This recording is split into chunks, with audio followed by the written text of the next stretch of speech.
We want to tell you what's happening around the world because international outrage is building. This is a day after an Israeli deadly strike at a southern Gaza hospital. Among the dead are 5 journalists. There are also medical personnel who were killed and rescue personnel who were killed. The Committee to Protect Journalists says that the war in Gaza has been the deadliest one for members of the press. I think 200 journalists and have our been own killed so far. Amy Kellogg has had her share of covering these kinds of conflicts.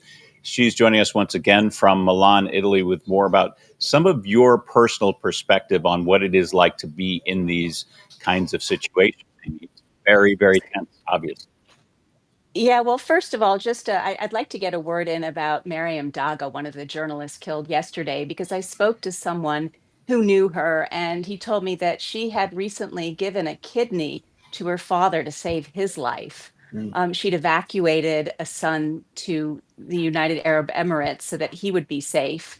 And I looked at her Instagram feed yesterday, and she'd put up a post when that other group of journalists killed earlier in the month. There were 6 of them on another bloody day. She lost a colleague who was dear to her, and she wrote that the laughter had dried up in her heart. And I really, guys, thought anyone who can maintain a sense of humor in a situation like that really has a resilience, which I think speaks to a lot of these war correspondents. Now, personally, I spent some time in Gaza during the second Intifada, which was 20 or 25 years ago. And I shared some photographs just to bring you back kind of to Gaza through the ages. And there should be one of me looking at an enormous plate of baklava, which is really kind of haunting now because it was from a bakery in the building where we used to work in Gaza. The building no longer exists, of course. The bakery doesn't, and I think there it is. That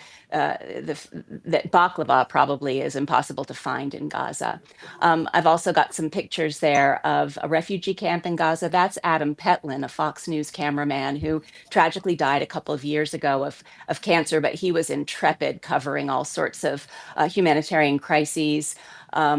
The picture you saw with me at a camera was waiting for Yasser Arafat to come out and speak to him. And that was just a couple days before I actually got caught in a crossfire, which was so frightening. And these people experience that on a daily basis. Also, Olaf Wig, one of our cameramen from Fox, was kidnapped in Gaza in 2006 for 2 weeks. And then, I want to talk about Ukraine as well for a moment here, guys, because I think a lot of us thought after the collapse of the Berlin Wall, the world would be a safer place. But when you look at what's happening now in Ukraine, it is so much worse than it was during the Cold War. And we lost a cameraman, another Fox photographer named Pierre Zakshevsky.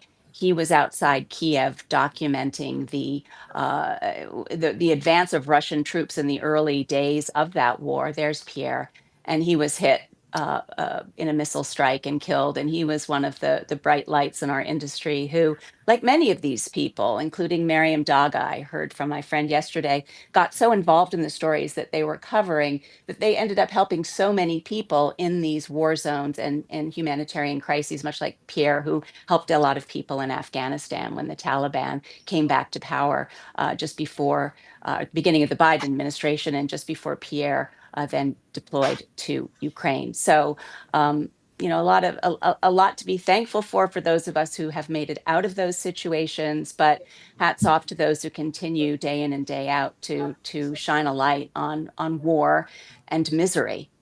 Oh my gosh, Amy, it's so brave and it's so necessary for the world to be able to see what's going on in these war zones. Your pictures, when I saw them yesterday, you had sent them to our producers, and I just happened to pop them up on my phone just casually, and they were breathtaking. I mean, part of it was such nostalgia for me because we had worked together at Fox while you were going into these war zones. And so I saw that picture of Adam and I was immediately struck by remembering working with him. And, I saw the picture of Pierre that you sent.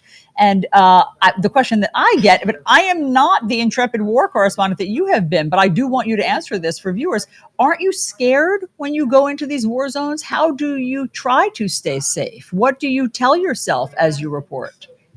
Absolutely, Allison. But I was sort of an accidental war correspondent. There were so few of us working in the overseas bureaus for Fox back in the day that we all sort of had to go, and I did want to go. You're talking a lot about personal loss. Do you think the public understands the importance of the work that journalists do, including in war zones? I think it's important that these journalists are remembered. I think it's important that their stories get out there. That's why I wanted to say a few words about Miriam, who I did not know. But these are people's lives that are ruined or cut down, often when they are very young, yet to be married in many cases, yet to have seen life in its fullest. So I think probably they are dying along with so many civilians and others and soldiers. So maybe the significance of their lives gets lost in the shuffle, but they are incredibly brave and incredibly passionate. And I think that the only comfort, for example, that Pierre's family can take from his death, and his 59th birthday would have been last week, and we all sort of reconnect on that day.